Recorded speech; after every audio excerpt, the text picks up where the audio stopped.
have been using Canon R7 like, wait, how many years? YouTube, shit, I have posted so many videos.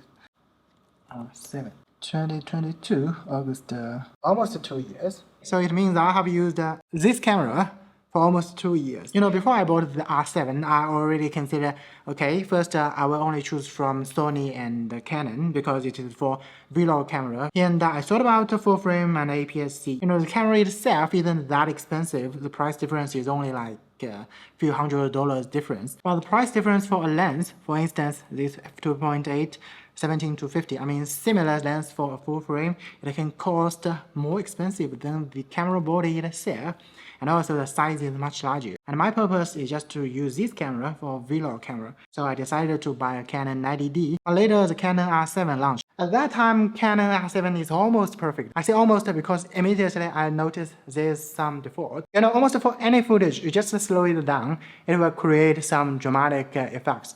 But for the Canon R7, the slow motion is not only limited to 120 FPS, which even 2 years ago, the cell phone, the GoPro, they can already do more than 240 FPS. I do know the quality of R7's slow motion is much more superior, but not only this, the R7 cannot record sound when shooting slow motion. That is just ridiculous. Let me just show you one thing. So about the slow motion, actually I have a project which, this is slow motion, right?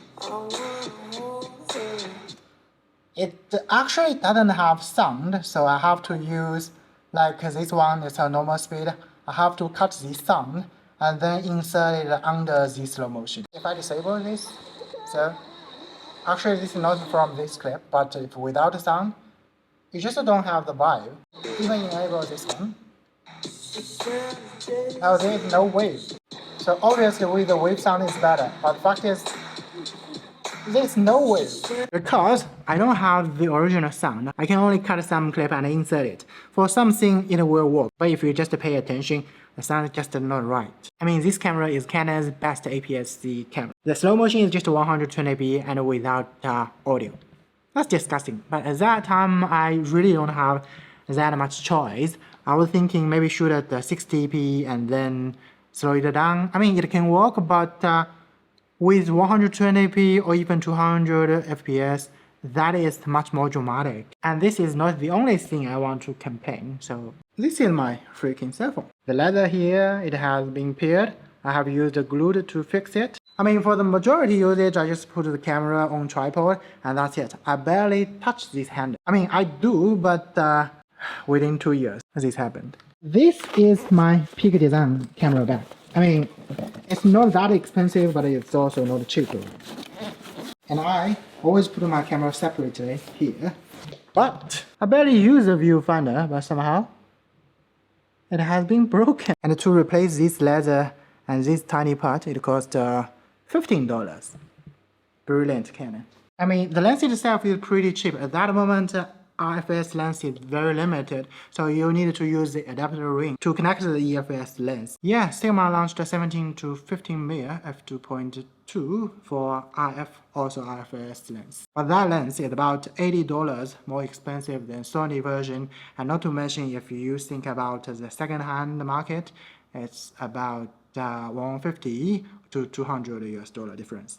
And also you don't have to wait, because for Canon R7, R10, etc., there will be more Sigma Tamron lens coming, but obviously the price will be more expensive. I mean, at that time there isn't too many choice for APS-C camera. And compared to Sony, R7 has 2 SD slots, which is good, but not 100% necessary. Canon's touchscreen has better resolution than Sony, but eventually you have to edit on computer, right? So if you let me choose a game, for sure I will prefer the Sony 6700. But for me at this moment, I kind of have to stay with the R7 because I have so many lenses already. Luckily I bought the EFS version. But still, there are two things in my mind. The first one is the next camera I will choose Sony, I think, but the full frame camera, because it is kind of an update.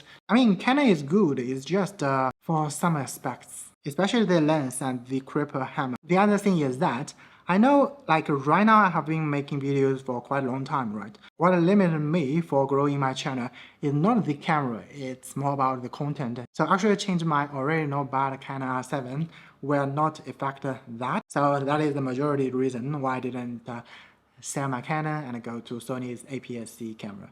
Okay then, that's my experience for the Canon R7. I mean, back to that time, there really isn't so many choice considering the lens and the versatility. But if slow motion and the audio thing doesn't bother you, then the second-hand R7 is still a good choice. Okay then, that's it for me today. See you guys tomorrow.